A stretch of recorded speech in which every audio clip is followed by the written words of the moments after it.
এই কৃতিত্ব হচ্ছে তারেক রহমানের তৃণমূল রাজনীতি। তারেক রহমানের সবসময় ছিল, দেখেছেন তৃণমূল থেকে সে কাজ করেছে, সবাই ছিল। টেলিভিশনগুলো আপনাদের অভূতপূর্ব যে জোয়ার এটি দেখিয়েছে তাদের স্বার্থে, আপনাদের স্বার্থে না। এটি বরঞ্চ বিএনপির জন্য ক্ষতি হবে যদি বিএনপি এই জোয়ারে জোয়ারে থাকে। বিএনপি যে সমর্থক নির্ভর একটি দল, সেটি আরেকবার প্রমাণ হলো এই যে 25-এ প্রত্যাবর্তন, মানুষের যে স্রোত, মানুষের যে ঢেউ, এই মানুষগুলোর হাতে সেলফি ক্যামেরা নেই, মোবাইল ফোন নেই, তারা সেলফি তোলার জন্য, নিজেদের প্রদর্শন করার জন্য তারা আসেননি। তারা এসেছেন তারেক রহমানকে দেখতে, তারেক রহমানকে বুঝতে, তারেক রহমানের কথা শুনতে।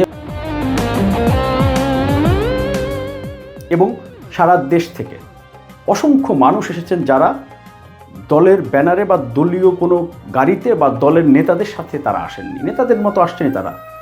বেশিরভাগ মানুষ এসেছে বিএনপি যারা কর্মী সমর্থক, একেবারে প্রত্যন্ত গ্রাম অঞ্চলের তারেক রহমানকে দেখতে। কেন জানেন? এই কৃতিত্ব হচ্ছে তারেক রহমানের তৃণমূল রাজনীতি। তারেক রহমানের সবসময় ছিল, দেখেছেন তৃণমূল থেকে সে কাজ করেছে, সবাই ছিল। তার প্রমাণ আপনারা দেখবেন যে 2001-এর নির্বাচনে সে কিন্তু কাজ করেছে, আমি তো অন্য কাজে ব্যস্তই করেছি, বিধায় আপনারা দেখেছেন যে বিএনপি 2/3 পেয়েছে।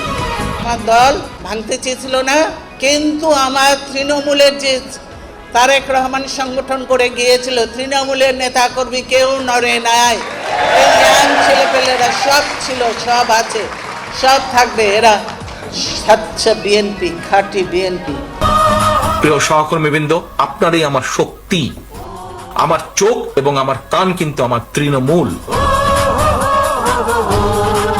তারেক রহমানের তৃণমূল রাজনীতির শক্তি আরেকবার দেখিয়ে দিয়েছে এই বাংলাদেশ জাতীয়তাবাদী দলের নেতাকর্মী সমর্থকরা। রাজধানীর পূর্বাঞ্চলের এই যে 25-এর প্রত্যাবর্তন, 25 ডিসেম্বর 2025-এর তারেক রহমানের দেশে ফেরা, দেশের মাটিতে পা রাখা, ঘরের ছেলে ঘরে ফিরে এসেছেন, এই মন্তব্য কিন্তু অনেকেই করেছেন।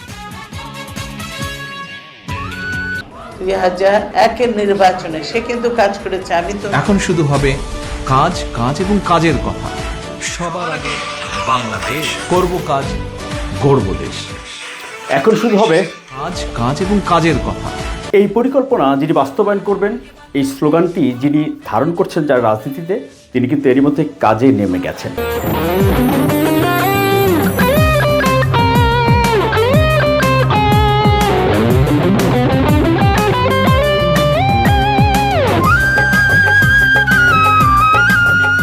আপনারা কি করছেন?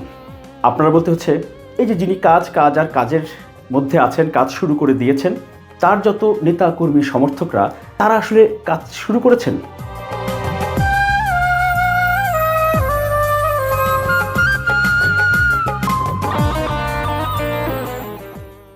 কয়জন কাজ শুরু করেছেন?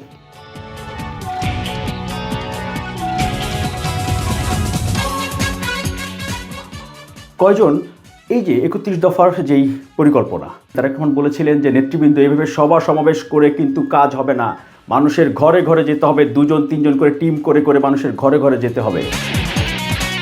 কয়জন গিয়েছেন? ও, এই কথা কয়জন শুনেছেন তারেক রহমানের এই বক্তব্য, সেটা তো আগে প্রশ্ন করতে হবে। প্রিয় সহকর্মীবৃন্দ, এইরকম মিটিং করে করে জনগণের কাছে গেলে চলবে না। আপনাদের প্রত্যেককে 2-3 জনের ছোট ছোট টিম করে জনগণের ঘরে দুয়ারে যেতে হবে, ঘরে ঘরে জনগণের কাছে যেতে হবে, জনগণের কাছে পৌঁছে দিতে হবে যে আমরা বাংলাদেশ জাতীয়তাবাদী দল, জনগণ সমর্থন করলে আমরা কিভাবে দেশকে পুনর্গঠন করব। বিএনপি যারা রিল্যাক্স মুডে আছেন, আপনারা কিন্তু কাজ শুরু করেননি। বিএনপির নেতা কর্মীরা যারা দায়িত্বশীল আছেন, এই যে কর্মশালা হয়ে গেল না দেশ গড়ার পরিকল্পনার, আপনারা কয়জন কয় বাড়িতে গিয়েছেন? করতে হবে, কাজটি করতে হবে, এর কোনো বিকল্প নেই। আদারওয়াইজ এই দেশ এবং জাতি ধ্বংস হয়ে যাবে। আমরা যদি সজাগ না হই, আমরা যদি এই যুদ্ধে মাঠে নেমে না পড়ি, এই দেশ ধ্বংস হয়ে যাবে। বেশিরভাগ গণমাধ্যম আসলে নিজেরা তাদের স্বার্থে, ব্যবসায়িক স্বার্থে, দর্শক স্বার্থে, আবার ব্যবসায়িক বাণিজ্যিক স্বার্থেই তারা তারেক রহমান এই ইভেন্ট বা এই জনসমুদ্র তারা দেখাইছে। কারণ এই এত মানুষ ঢাকা শহরে এর আগে কখনো আসেনি, এত মানুষ একসাথে দেশবাসী দেখেনি। এই ইভেন্ট বা এই দুই দিন 25 এবং 26 তারিখের এই কর্মসূচি বা এই জমায়েত, গণজমায়েত, স্বতঃস্ফূর্ত মানুষের অংশগ্রহণ, এটি যদি কোনো টেলিভিশন, পত্রিকা, মিডিয়া, ডিজিটাল প্ল্যাটফর্ম, ফেসবুক, ইউটিউবে কেউ না দেখায়, কোথাও না দেখা যায়, তাহলে সে হচ্ছে দর্শকদের কাছ থেকে ছিটকে পড়তো, তার ব্যবসা ধ্বংস হয়ে তার ব্যবসায়ী, তার অডিয়েন্স থাকতো না। টেলিভিশনগুলো আপনাদেরকে এই যে অভূতপূর্ব যে জোয়ার এটি দেখিয়েছে তাদের স্বার্থে, আপনাদের স্বার্থে না। এটি বরঞ্চ বিএনপির জন্য ক্ষতি হবে যদি বিএনপি এই জোয়ারে থাকে।